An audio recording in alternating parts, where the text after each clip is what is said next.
Let us put ourselves in the holy presence of the Lord. Lord, we thank you for the gift of life and all the presents that you granted us. Help us, Lord, so that our actions will inspire change for the better. Guide us in a way where we can use our words to promote peace and love with others. Help us avoid misunderstandings and enlighten us so that we may solve our problems. We surrender everything to you and we trust your great plans for us. And we are always full of gratitude with all the things that you provide for us. We hope that you continue to shine your light into our lives. All this we ask through your powerful name. Amen. Ladies and gentlemen, distinguished guests, and fellow food enthusiasts, welcome to our seminar on the gustatory art of the cuisine. I am Chef Mary Grace Theodores, and I am thrilled to be your host for this exciting journey into the world of culinary delights. Throughout this seminar, we will delve into the various aspects of gustatory art, exploring the flavors, textures, and techniques that make up a truly exceptional culinary experience. We have gathered a panel of esteemed experts, chefs, who will share their knowledge and insights with us. May I call on the attention of our chefs? A round of applause to Chef Marian Ombaugan, Chef Jericho Trezona, and to our Chef Rahem Visto. Let us also give a round of applause to Chef Lani Hitgano, Karen Vitero. Seminar, let us begin to the history and definition of gustatory art of the cuisine. So what do you mean by gustatory art of the cuisine? So it refers to the artistic expression and creativity involved in the preparation and presentation of food. It combines flavor, texture, and visual aesthetics to create a memorable dining experience. So, let us delve into the history of gustatory art. The history of gustatory art of the cuisine can be traced back to an ancient civilizations where food was not only a means of sustenance but also a form of artistic expression.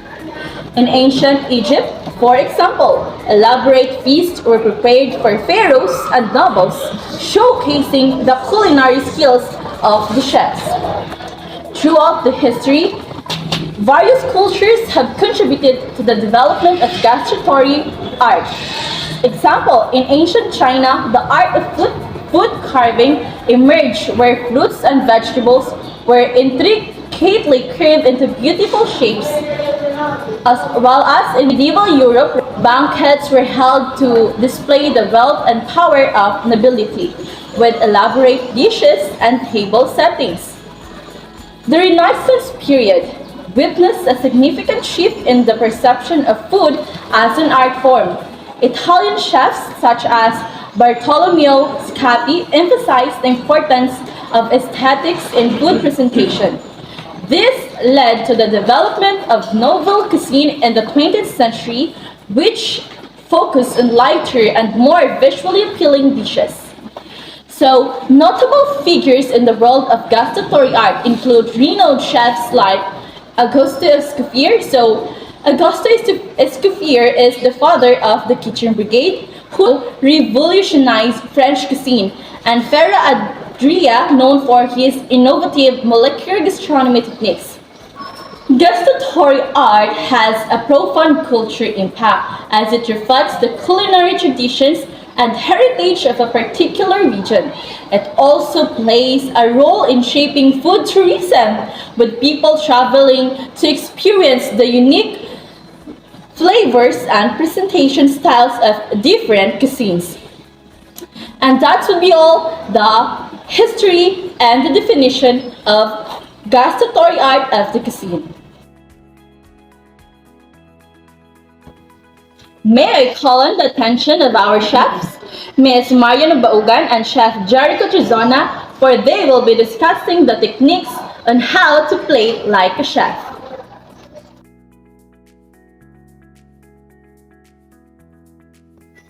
morning everyone. I am Chef Marian and now I will going to discuss to you on how to plate like a chef. So there are 7 tips on how to plate like a chef. Plan ahead, prepare and organize. As a chef, when we are going to cook ahead of time, all of the tools and equipments that we're going to use must be prepared and organized so that the process must be easier. Experiment with colored texture. We need to experiment colored texture because color can grab attention. People will enjoy food more and perceive it more enthusiastically when it has a visual appeal. Choose a perfect plate. Of course, we need to choose a perfect plate. Your plate should be big enough to make your food stand out and petite enough to prevent your portions from appearing small. Experiments with layers in height. Building a plate vertically instead of horizontally creates a neater appearance and will enhance the dish aesthetics. Use contrasting color to add some boldness and stimulate your customers. Strong and unique colors I am will Chef likely Jericho prime and I someone will for continue the interesting presentation of flavors. Chef Marian. Choosing plating method.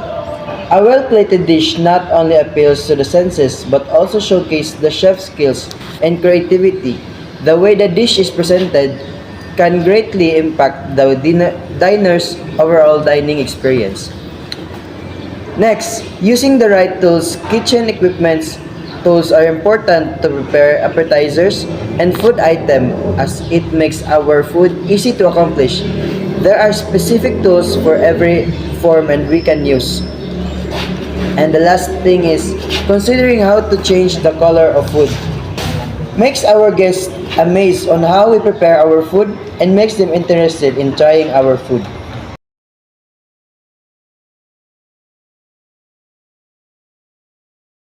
Now, let us give a round of applause to Chef Rahim Visto for he will be discussing the 3 basic plating techniques. Good morning, ladies and gentlemen. By the way, my name is Rahem Magdubi Visto, your fifth speaker for this seminar. Okay, one of the most common questions or rumors that I've heard today is how to plate food. How to plate food nga ba? Okay, for today, you will have an answer about your question because I will teach you on how to plate using a 3 common basic plating. Okay, first, what are those? First is classic plating, landscape plating, and freeform plating. First is what is classic plating? Okay, classic plating, everyone, is a classical plating technique that uses the 3 basic technique. Food item, first is we have starch, then main, and vegetables. Okay, how to plate those kinds of food? Okay, please do bring out your plates, everyone. Okay, very good. Okay, for now, let us arrange on how to plate using these kinds of food. Okay, starch must be put 9 to 12 o'clock, everyone. Okay, then your vegetable must be placed to the center of 3 to 12 o'clock. Okay, next is your main. Your main must be the center of the 6 o'clock. Let me see, everyone. Okay, very good. Since you've got it already, let us now proceed to the second food plating, which is the landscape plating. What is landscape plating? It is a linear arrangement of food, low and long, resembles landscape garden. Okay, bring out your second plate, everyone. Very good. Okay, for this time, earlier I told you to imagine that is a clock for classic plating. At this time, you need to imagine that your plate is a garden. Why? Because in landscape plating, you are allowed to garnish or to plate food using landscape only, just like a garden. You are also allowed to add sauces for its additional attraction. Okay. Try to create your own garnish or plates, everyone. Very good. Okay, since you've got it already, we need to proceed to the free-form plating. Free-form plating, it looks too interesting, everyone. Okay, what is it? Placing food with constantly garnishes and sauces to create a free art. Okay, from the word free art or free form plating, we are allowed to use any kinds of design as long as it is beautiful, you made it with love, and you made it with your efforts, everyone. That is a free form plating. Okay, everyone, that's all. Thank you. Now, let us welcome Chef Laniet Gano, where she will be discussing the plating tools. Good morning, everyone. I am Chef Lani Jean Hitgano. Today, we will explore the fascinating world of culinary presentation and how chefs use various tools to enhance the visual appeal of their dishes. So, what is plating tools? Plating tools refer to the utensils and equipment used by chefs to present food in a aesthetically pleasing and appetizing manner, ultimately enhancing the dining experience. Let's start with decorating brushes. This is a decorating brushes, which are essential tools for chefs. They are used for detail-lined work and broad strokes in applying sauces or plating purees and colors beneath meat or vegetables, adding artistic flair to dishes. Next is we have a garnishing kits. This is our garnishing kits sample, which are complete sets of tools including plating wedges, tongs, squeeze bottles, and brushes. These kits provide chefs with everything they need to decorate their signature dishes, allowing for the creativity and precision in the presentation. Next is a molds. This is our molds. Molds are also crucial in food preparation, as they are used to shape and form ingredients into specific shapes and sizes. Ring molds in particular are useful of creating height and structure. Next is a precision tongs. These are a precision tongs, also known as a plating tongs, are specialized tools used for delicately placing garnishes or small food items with precision. These tongs often have micro serrations, providing better grip and stability when handling delicate items. Next, the plating wedges. These are the plating wedges, are tools with pre-cut edges such as flat, round, or pointed, used for spreading sauces and soft ingredients onto plates. Next is a plating spoons. These are a plating spoons are essential for food presentation. Saucer spoons are used to drag sauces across plates, while spoons with tapered bowls are ideal for drizzling and pouring. Slatted spoons are useful for separating solids from liquids during plating, ensuring a net presentation. Next is a shavers. These are a shavers are tools used for shaving or grating chocolate, hard cheeses, or soft vegetables over finished dishes, adding textures and flavor to the dish. Lastly, squeeze bottles. These are squeeze bottles are containers designed for applying sauces or oil onto finished plates. They often feature adjustable precision control tips, enabling precise application of the desired amount of product, enhancing the overall presentation of the dish.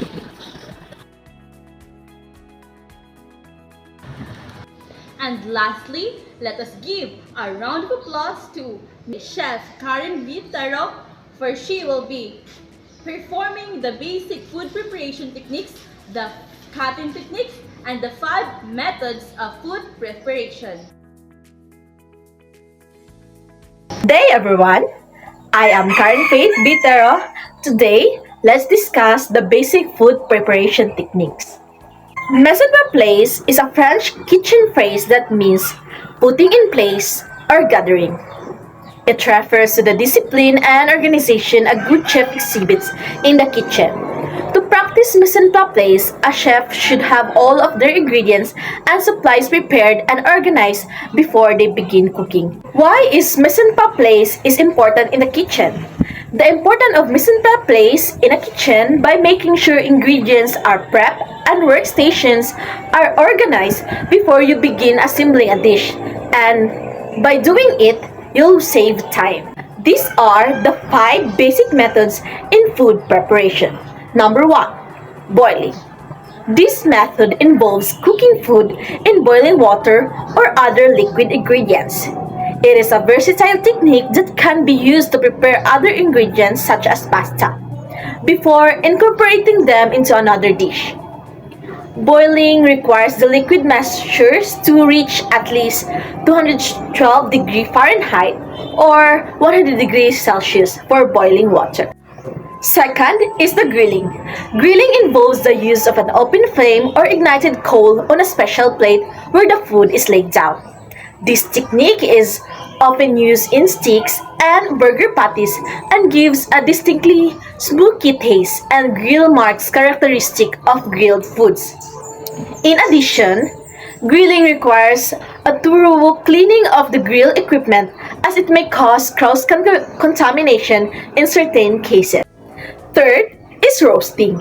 This method involves cooking a range of food with high heat inside an oven until the dish is cooked through. The process of roasting is similar to baking. The difference is that roasting is used for cooking food initially with a solid structure. Baking is a term used when preparing the dishes without a solid structure, like dough. Fourth is frying. Frying is a method of cooking that uses oil or fat to remove the moisture of the foods. This technique uses a pan or a deep pan for a deep frying food to submerge the ingredients in hot oil. In frying, the outer layer of the food can immediately get cooked. This is called case hardening. As such, frying food requires close regulation of the heat source. Fifth is steaming. Steaming is a form of cooking food that uses vaporized hot water. Although the steam used in this method has a very high temperature, steaming is rather a gentle process of cooking food. So, that's it. Those are the 5 most common methods in food preparation. We have 7 basic cutting techniques. First is slice. Slice used to cut meat, cheese, bread, tomatoes, cucumber, squash, and eggplant. Position the knife at desired thickness of food and cut crosswise. So here's how you do the slice. Here's the cucumber knife. Position the knife at desired thickness of your food and cut crosswise. So cut, cut. Second, julienne.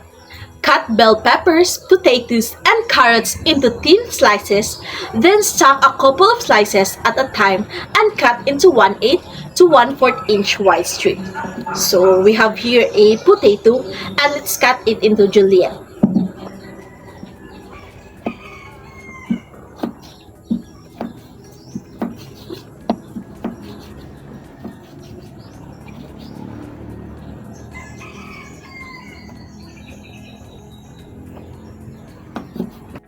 Third is chiffonade.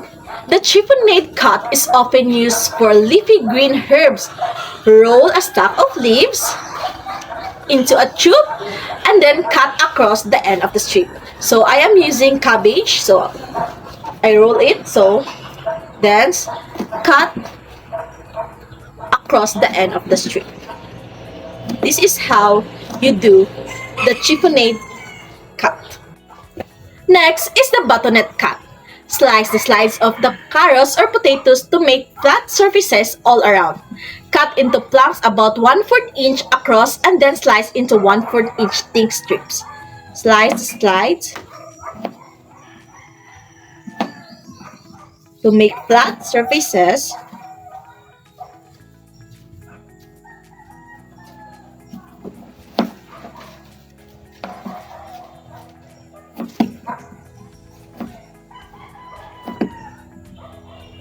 And this is how you do the buttonette cut. Next is chop. Cut items like celery and onions in half to create a flat surface, then cut into 1/2 inch irregular pieces. Cut in half, then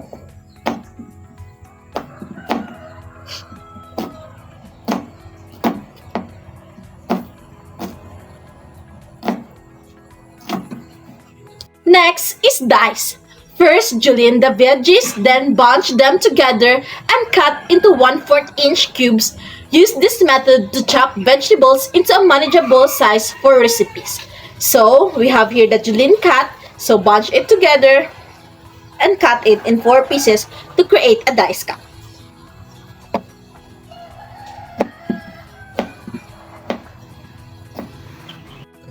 Last is the mince. Move the knife up and down in a lever action, keeping the tip in contact with the cutting board. Cut garlic, herbs, onions, or celery into 1/8 to 1/6 inch pieces. So we have here an onion to cut into mince cut.